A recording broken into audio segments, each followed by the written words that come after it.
Chicos, un saludo cordial para todos ustedes. Continuemos con el avance de osteología, dentro de la parte anatómica. Y vamos a ir por los segmentos, yendo de la parte superior o craneal hasta la parte infero o caudal, ¿ya? Vamos cráneo-caudal en el avance. Siempre el avance anatómico y funcional vamos a hacer en ese orden, cráneo-caudal. Vamos con los huesos de la cabeza. ¿Cómo está conformada la cabeza?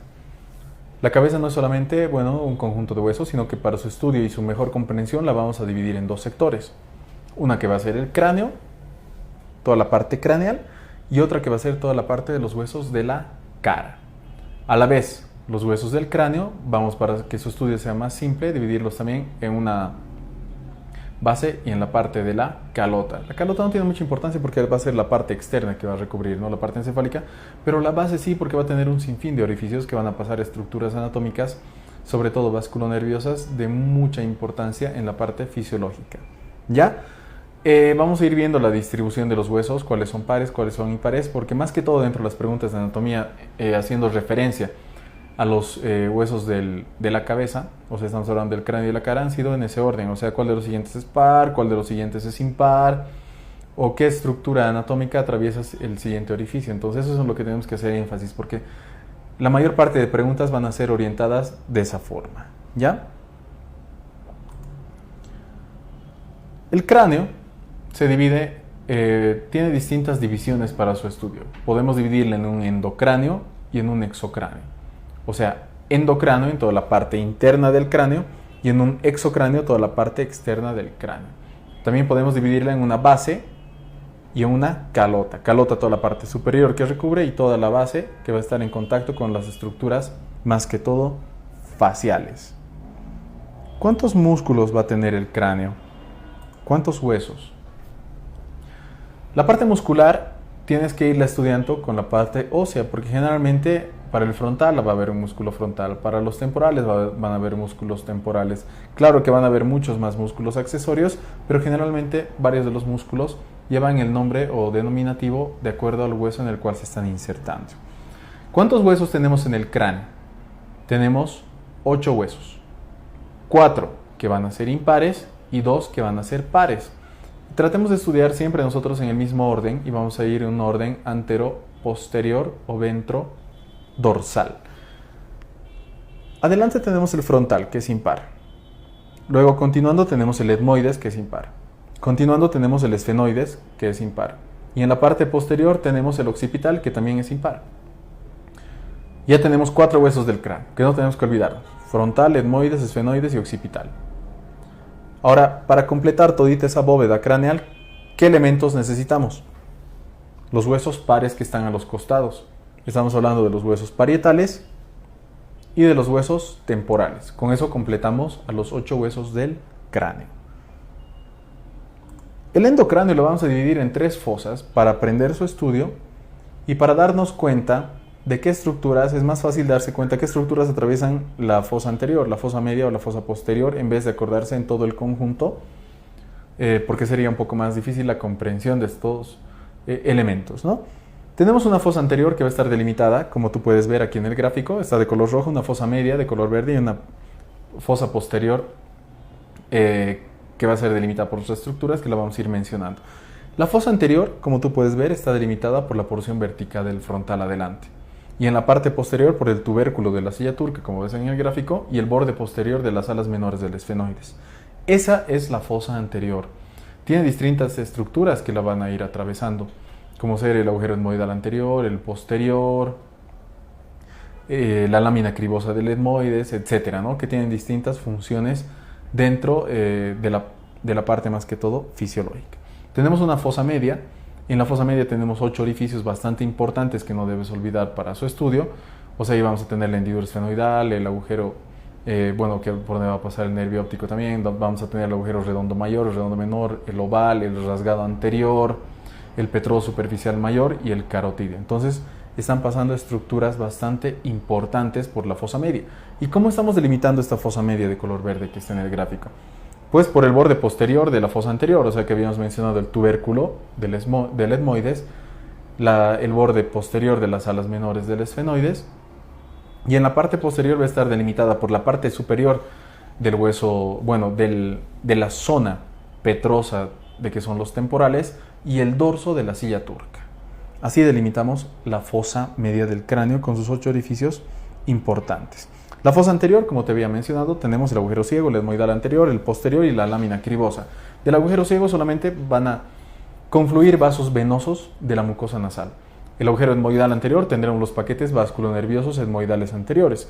El agujero etmoidal posterior tendremos, como vemos en el gráfico, el paquete vasculonervioso etmoidal posterior. Y por la lámina cribosa del etmoides no es algo que seguramente tú no sabes, pues todo el mundo sabemos algo bastante importante, que los filetes del nervio olfatorio van a atravesar esta porción vertical o también llamada lámina cribosa del etmoides, ¿ya? Fosa media, como te había mencionado, la hendidura esfenoidal, el agujero óptico, el agujero redondo mayor, redondo menor, oval, rasgado anterior, conducto cariotidio y los hiatos. 2 hiatos importantes, uno que va a ser el condilio y el otro auditivo. La fosa posterior u occipital estará delimitada hacia atrás por el hueso occipital per se y en la parte anterior por el borde posterior de la fosa media, que te había dicho que es el borde dorsal de la silla turca en este caso, y hacia los costados pues van a ser la porción petrosa, el borde superior del hueso temporal. ¿Qué 2 conductos importantes tenemos en esta fosa posterior? El agujero magno, que va a hacer esa comunicación desde la bóveda craneal al conducto de la médula espinal, o sea, por ahí va a pasar el conducto medular, y el conducto auditivo interno, que va a dar paso a distintos nervios, ¿no? O sea, el séptimo par craneal, el octavo par craneal, estamos hablando del facial, del estrato acústico vestibular, la arteria laberíntica y la auditiva interna, ¿no? La órbita a veces nos hacemos mucho problema al estudiarla. Al lado, bueno, en el gráfico que tú puedes ver donde mencionamos los huesos, y al otro lado tenemos un cuadrado que es un gráfico didáctico. Siempre trata de acordarte de forma didáctica para que no se te vaya olvidando. Tenemos distintos colores, el verde, amarillo, azul y rojo. El verde te va a mencionar la parte orbitaria superior, la pared superior de la órbita. Hagamos una pequeña introducción antes. La órbita en el ser humano, en un adulto, en un esqueleto ya formado a totalidad, tiene una profundidad de alrededor de 5 centímetros, una anchura de 4 centímetros y una altura de 3.5 centímetros. Aloja una capacidad de alrededor de 30 ml en el cual van a estar distintas estructuras de la vía óptica. Estamos hablando del globo ocular, de la musculatura extrínseca, estamos hablando del nervio óptico y del tejido celular de soporte que va a tener esta cavidad orbitaria. Está revestida por la periórbita, que es una continuación de la dura madre, que se va a ir a comunicar con el nervio óptico. Tenemos una pared superior en este gráfico que le estamos mencionando, es de color verde, es la pared frontal. ¿Por qué? Porque estará formada por el borde inferior del hueso frontal. Tenemos una pared externa o lateral, que va a ser el hueso temporal. Tenemos una pared interna o nasal. Y tenemos una pared inferior o malar, como podemos ver en el gráfico, ¿no? Entonces, con esa parte didáctica te puedes acordar qué huesos están formando las distintas paredes de la órbita. En el fondo, en el vértice, porque es como un cono la cavidad orbitaria, tenemos el orificio o el agujero óptico que atraviesa el nervio óptico. Te invito a que repases esta lista de elementos. Puede caer, puede ser susceptible, como el día del examen te puede quedar una pregunta como ¿cuál de los siguientes elementos atraviesa el conducto etmoidal anterior u posterior, por ejemplo? Entonces no olvides los distintos elementos que van a ir atravesando estas distintas estructuras anatómicas. Vamos viendo hueso por hueso a grande rasgo. Quiero hacer énfasis en algo. En un examen orientado a la residencia médica boliviana, que no es de complementación, sino es de opción múltiple, porque tú vas a tener ahí una pregunta y 5 opciones y tienes que marcar la opción correcta. Como no es de complementación, no te van a preguntar estructuras detalladas de un hueso, como por ejemplo, ¿qué músculo se inserta en tal lugar? No, porque no sería bastante ético preguntar algo tan detallado y tampoco orientaría a tu conocimiento de medicina. Ya, lo que el ministerio quiere evaluar es cuánto tú sabes de medicina para poder actuar frente a un paciente en la residencia médica. Entonces te preguntarán lo básico, lo concreto y lo que te sirve dentro de la parte de la clínica. ¿Ya? Como por ejemplo, ¿qué es el hueso frontal? Es un hueso impar, está en la región anterior del cráneo, tiene una cara anterior, una cara posterior y una cara inferior. La cara anterior, ¿qué vamos a mencionar en la cara anterior? Tú en anatomía menciona lo que ves, como en el gráfico. Vemos las eminencias frontales anteriores, las eminencias superciliares, tenemos una cresta, ¿no? ¿Qué vemos en la cara posterior? La cara posterior solamente vamos a tener una concavidad que está en relación ¿con qué? Con los lóbulos anteriores del cerebro. Y en la cara inferior, ¿qué vamos a ver? Una escotadura etmoidal donde se va a ir a articular obviamente el hueso etmoidal. Tenemos conocimiento mediante este gráfico. Estamos observando que también van a formar parte de la órbita, ¿no? El etmoides es un hueso que a veces nos da mucho problema, pero no, solamente tenemos que acordarnos qué partes tiene. Una porción vertical, una porción horizontal y dos masas laterales. Esa porción vertical, ¿qué va a tener? Una porción superior e inferior, ¿no? La porción inferior que va a formar parte de la nariz y la porción superior que se va a articular con la cresta del frontal, que es lo que nosotros llamamos apófisis cristagali. Esa lámina vertical que tiene muchos orificios como una coladera, y esos orificios es lo que llamamos apófisis, bueno, la lámina cribosa, la cual está atravesada por los filetes del nervio olfatorio. Y las masas laterales per se del etmoides. El esfenoides no hay que hacerse mucho problema, es un hueso que está en la fosa media del cráneo, está conformado por las alas mayores del esfenoides, las alas menores del esfenoides y el cuerpo del esfenoides. Y tenemos una estructura que es la silla turca, que aloja un elemento bastante importante endocrinológico, que es la glándula hipófisis o pituitaria. ¿Qué más podemos mencionar? Que que las alas menores van a llegar a formar lo que es el agujero óptico, ¿no? U conducto óptico. Si te das cuenta, el avance de los huesos que yo estoy realizando es en sentido anteroposterior y primero tocando los huesos impares del cráneo. Entonces toqué el frontal, el etmoidal, el esfenoides y ahora vamos con el último, que es el occipital. El occipital no te tiene que dar mucho problema. Como vemos, es un hueso que va a tener de estructuras a grande modo de mencionarlas. Tendremos pues la apófisis basilar, si la vemos de parte del exocráneo. Esta apófisis basilar se va a ir a articular con el esfenoides. Tenemos el agujero magno per se que te acabo de mencionar, que es la parte de comunicación de la bóveda craneal con la columna vertebral, donde van a pasar estructuras del el sistema nervioso central. Y en la parte interna tenemos 4 fosas importantes. 2 fosas superiores o cerebrales y 2 fosas inferiores u cerebelosas. ¿Qué alojan estas fosas? Lo que su nombre te indica. Las superiores, pues los lóbulos cerebrales, y las inferiores, los lóbulos cerebelosos. ¿Ya? Continuamos con el avance. Tenemos ahora los huesos que están hacia los costados, que son los 2 pares para completar los 8 huesos del cráneo.